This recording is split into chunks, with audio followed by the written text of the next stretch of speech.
അല്ലെങ്കിൽ LGBT അല്ലെങ്കിൽ lesbian ഇത്തരം ടേസ്റ്റുകളാണെന്നുള്ളത് സ്വയമേ തിരിച്ചറിയുന്ന ഒരു പോയിന്റ് ശരിക്കും എന്താ അപ്പോൾ എങ്ങനെയാണത്? നമുക്ക് ഓൾറെഡി ട്രാൻസ്ജെൻഡേഴ്സിൻ്റെ അതറിയായിരുന്നു. ആ അപ്പോൾ ഇതും കേട്ടുകേൾവി ഉണ്ടായിരുന്നു. ഓക്കെ, നമ്മൾ ജസ്റ്റ് ഇങ്ങനെ ഗൂഗിൾ ചെയ്ത് നോക്കുമല്ലോ ഓരോ വാക്കുകൾ കാണുമ്പോഴും അല്ലെങ്കിൽ അങ്ങനെയൊക്കെ. അപ്പോൾ അതല്ലാതെ നമ്മൾ ഇഷ്ടാവുന്നത് അത് നമ്മൾ ഇഷ്ടത്തിലായി. പിന്നെ ഓരോ ആൾക്കാർ വരുമ്പോൾ നമുക്ക് ആ ഒരു പൊസസീവ്നെസ് ഒക്കെ ബിൽഡ് ആവാൻ തുടങ്ങി. ഇപ്പോൾ നമ്മുടെ സ്കൂൾ ടൈമിലാണെങ്കിലും ഒരു 15 മിനിറ്റത്തെ ലഞ്ച് ബ്രേക്കേ ഉള്ളൂ സൗദിയിലൊക്കെ. രാവിലെ ക്ലാസ് തുടങ്ങുന്നത്, ഉച്ചക്ക് വിടും. അപ്പം അങ്ങനത്തെ ഒരു ഇതിൽ അങ്ങനെ ബിൽഡായി. നോക്കുമ്പോൾ കുറച്ച് സാധാ ഫ്രണ്ട്സിനേലും കുറച്ചും കൂടെ ഒരു എന്താ പറയുക, എന്തോ ഒരു സാധനം ഉണ്ട് നമ്മൾക്ക്. നമുക്കത് മനസ്സിലാക്കാൻ പറ്റും.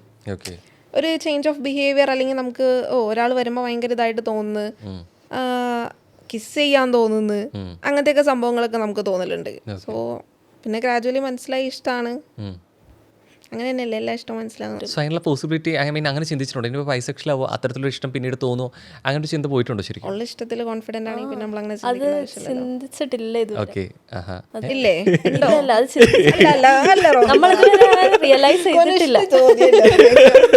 അല്ല ചോദിച്ചതാ, അല്ല ഞാൻ ചോദിച്ചത് അങ്ങനെ ഉണ്ടോ റോഹൻ? പറയൂ. ചോദിച്ചു, കേട്ടില്ല, ചോദ്യം കേട്ടില്ല. ഇപ്പൊ നമുക്ക് ഓൾറെഡി ഒരാളോട് ഇഷ്ടമുണ്ട്, അപ്പൊ നമുക്ക് അയ്യോ നാളെ ഇനി ആരോട് അങ്ങനെ അതല്ല, അതിൽ ചോദിച്ചല്ലോ, ഞാനത് റിയലൈസ് ചെയ്തിട്ടില്ല, ഞാൻ ബൈസെക്ഷൽ ആണോ ലെസ്ബിയൻ ആണോ എന്നുള്ള സാധനം. അതുകൊണ്ടാണ്. ലെസ്ബിയൻ ആണ്, അതെനിക്കറിയാം. ബട്ട് നമ്മള് ബൈസെക്ഷൽ ആണോ എന്നുള്ളത് ഞങ്ങൾക്ക് അറിയൂല, റിയലൈസ് ചെയ്തിട്ടില്ല. അതാണ് But we were in love, right? സാധനം. അപ്പം got it.